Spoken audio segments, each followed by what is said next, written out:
আকাশবাণী কলকাতা স্থানীয় সংবাদ পড়ছি প্রিয়া বিশ্বকর্মা। প্রথমে বিশেষ বিশেষ খবর। এসআইআর প্রক্রিয়ায় রাজ্যে বিকেন্দ্রীকৃত শুনানি কেন্দ্র চালুর অনুমোদন দিয়েছে নির্বাচন কমিশন। এসআইআর প্রক্রিয়া পরিকল্পনাহীন ও ত্রুটিপূর্ণ বলে মুখ্যমন্ত্রী মমতা ব্যানার্জি ফের অভিযোগ করেছেন। বিজেপির অভিযোগ, সীমান্তবর্তী জেলাগুলিতে পরিকল্পিতভাবে জনবিন্যাস পরিবর্তনের চেষ্টা চলেছে। কেন্দ্রীয় শ্রম ও কর্মসংস্থান মন্ত্রী মনসুখ মান্ডাভিয়া বলেছেন, নতুন শ্রম কোড চালু হলে চা শ্রমিকরা বিশেষভাবে উপকৃত হবেন। রাজ্যপাল ডক্টর সিভি আনন্দ বোসের উদ্যোগে বন্দে মাতরমের 150 বছর পূর্তি উপলক্ষে আগামীকাল থেকে দুদিনের বিশেষ কর্মসূচি শুরু হচ্ছে। কলকাতা সহ দক্ষিণবঙ্গের প্রায় সব জেলাতেই আগামীকাল থেকে তাপমাত্রা কমার পূর্বাভাস দিয়েছে আলিপুর আবহাওয়া দপ্তর। আসছে বিস্তারিত খবরে। ভোটার তালিকার বিশেষ নিবিড় সংশোধনী এসআইআর প্রক্রিয়ায় রাজ্যে বিকেন্দ্রীকৃত শুনানি কেন্দ্র বা ডিসেন্ট্রালাইজড হিয়ারিং সেন্টার চালুর অনুমোদন দিয়েছে নির্বাচন কমিশন। পশ্চিমবঙ্গের মুখ্য নির্বাচনী আধিকারিকের দপ্তরকে পাঠানো এক নির্দেশিকায় কমিশন জানিয়েছে, ভৌগোলিক বিস্তৃতি, দুর্গম এলাকা, বনাঞ্চল, ছড়িয়ে থাকা বসতি এবং যাতায়াত সংক্রান্ত সমস্যার কথা মাথায় রেখেই এই সিদ্ধান্ত নেওয়া হয়েছে। নির্বাচন কমিশনের তরফে জানানো হয়েছে, রাজ্যের 12টি জেলায় মোট 160টি বিকেন্দ্রীকৃত শুনানি কেন্দ্র তৈরি হবে। এই জেলাগুলির মধ্যে রয়েছে দার্জিলিং, ঝাড়গ্রাম, কালিম্পং, পুরুলিয়া, পশ্চিম মেদিনীপুর, আলিপুরদুয়ার, বাঁকুড়া, নদিয়া, হাওড়া, পশ্চিম বর্ধমান, উত্তর 24 পরগনা এবং জলপাইগুড়ি। কমিশনের অনুমোদন অনুযায়ী দার্জিলিং জেলায় সর্বাধিক 39টি এবং আলিপুরদুয়ারে 38টি এই ধরনের শুনানি কেন্দ্র প্রস্তাব করা হয়েছে। ভোটার তালিকায় বিশেষ নিবিড় সংশোধনী প্রক্রিয়া পরিকল্পনাহীন, ত্রুটিপূর্ণ ও প্রশাসনিক গাফিলতিতে ভরা বলে অভিযোগ তুলে মুখ্যমন্ত্রী মমতা ব্যানার্জি ফের নির্বাচন কমিশনকে চিঠি দিয়েছেন। মুখ্য নির্বাচন কমিশনার জ্ঞানেশ কুমারের কাছে দীর্ঘ 4 পাতার ওই চিঠিতে তিনি দাবি করেছেন, এই প্রক্রিয়ায় গণতন্ত্রের ভিত ক্ষতিগ্রস্ত হচ্ছে এবং যোগ্য ভোটারদের নাম বাদ যাওয়ার আশঙ্কা বাড়ছে। আগেও তিনি এই বিষয়ে কমিশনের দৃষ্টি আকর্ষণ করেছিলেন, কিন্তু সংশোধনের বদলে পরিস্থিতি আরও খারাপ হয়েছে বলে মুখ্যমন্ত্রী চিঠিতে উল্লেখ করেছেন। তার দাবি, পর্যাপ্ত প্রস্তুতি ছাড়াই তড়িঘড়ি এই প্রক্রিয়া চালানো হচ্ছে। আধিকারিকদের যথাযথ প্রশিক্ষণ দেওয়া হয়নি। প্রবীণ অসুস্থ মানুষদেরও দীর্ঘ পথ পাড়ি দিয়ে শুনানি কেন্দ্রে যেতে বাধ্য করা হচ্ছে বলেও তাঁর অভিযোগ। অবিলম্বে এই প্রক্রিয়ার ত্রুটি সংশোধন করার জন্য নির্বাচন কমিশনের কাছে আর্জি জানিয়েছেন মুখ্যমন্ত্রী। সীমান্তবর্তী জেলাগুলিতে পরিকল্পিতভাবে জনবিন্যাস পরিবর্তনের চেষ্টা চলছে বলে বিজেপি অভিযোগ করেছে। হাওড়ায় আজ দলের পরিবর্তন সংকল্প সভায় যোগ দিয়ে দলের রাজ্য সভাপতি শ্রমিক ভট্টাচার্য বলেন, রাজ্যবাসী তৃণমূল কংগ্রেসের ওপর থেকে আস্থা হারিয়েছে। রাজ্যের আইন শৃঙ্খলা পরিস্থিতি নিয়ে এদিন সমালোচনায় সরব হন তিনি।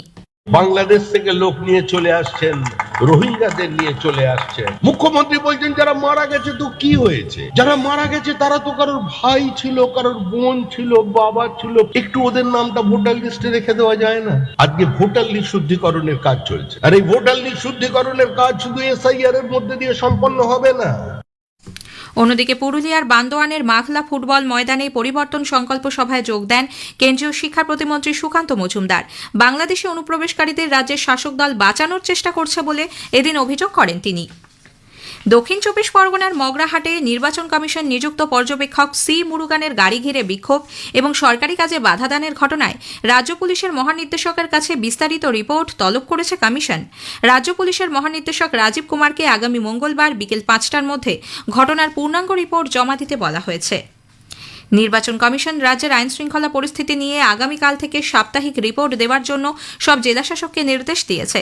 রাজ্যের মুখ্য নির্বাচনী আধিকারিকের দপ্তরের তরফে পাঠানো ওই নির্দেশিকায় বলা হয়েছে, প্রতি সপ্তাহে জেলাশাসকরা আইন শৃঙ্খলা সংক্রান্ত বিস্তারিত রিপোর্ট সিইও দপ্তরে পাঠাবেন। এরপর সেই রিপোর্ট যাবে নির্বাচন কমিশনের কাছে।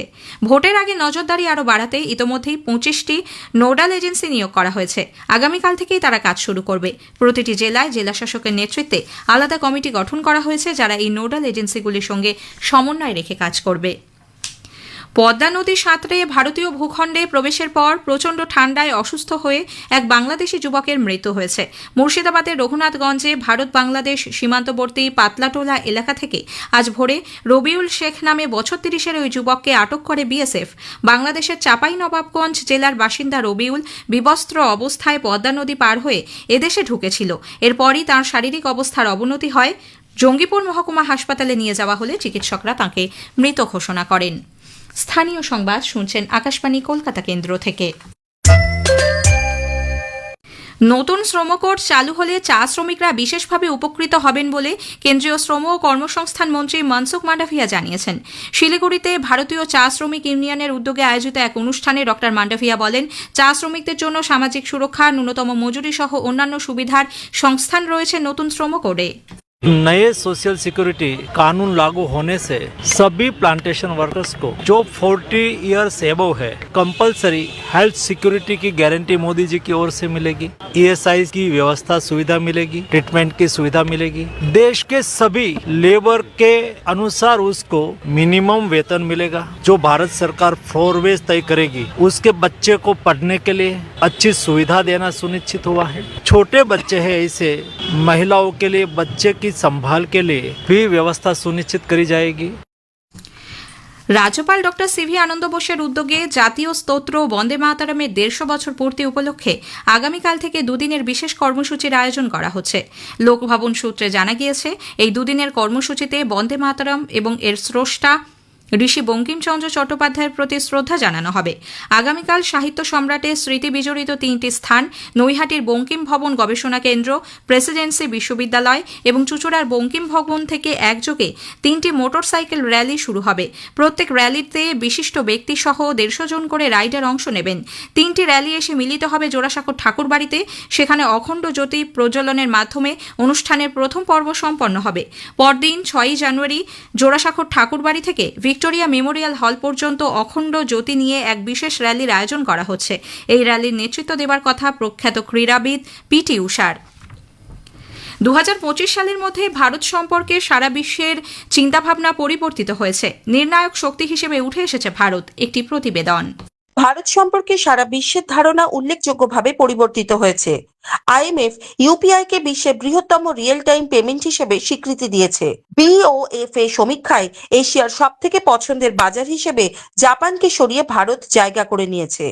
অন্যদিকে QS ওয়ার্ল্ড ফিউচার স্কিলস ইন্ডেক্সে ডিজিটাল দক্ষতার ক্ষেত্রে কানাডা এবং জার্মানিকে পেছনে ফেলে ভারত উঠে এসেছে। নির্ণায়ক শক্তি হিসেবে ভারতের ভাবনা এখন সারা বিশ্বের আলোচ্য বিষয়, এমনটাই মনে করেন বিশিষ্ট আইনজীবী দেবজিৎ সরকার।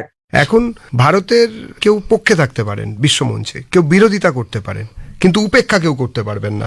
আগে ছিল ইউরোসেন্ট্রিক কিংবা আমেরিকা সেন্ট্রিক, সারা পৃথিবীর লোক ইউরোপ কি ভাবছে, আমেরিকা কি ভাবছে, মূলত এই নিয়ে আলোচনা করতো। দু একটি এশীয় দেশের মধ্যে চীন বা জাপানকে নিয়ে একটু আধটু আলোচনা হতো। আর তার বাইরে ভারতকে নিয়ে সেইভাবে নির্ণায়ক শক্তি হিসেবে কেউ ভাবতো না যে ভারত বলছে, ভারত কি ভাববে, ভারতের জনগণ কি চিন্তা করতে পারে, সেইটা এখন দেখা গেছে। উপেক্ষা তো দূরের কথা, এখন সারা পৃথিবীতে বৈশ্বিক শক্তিরা যারা রয়েছেন তারা যে কোনো একটা সিদ্ধান্ত নেওয়ার আগে তার কেন্দ্রে থাকা দেশ হিসেবে বিবেচনা করে। কাশফিন নাহার, আকাশবাণী সংবাদ, কলকাতা।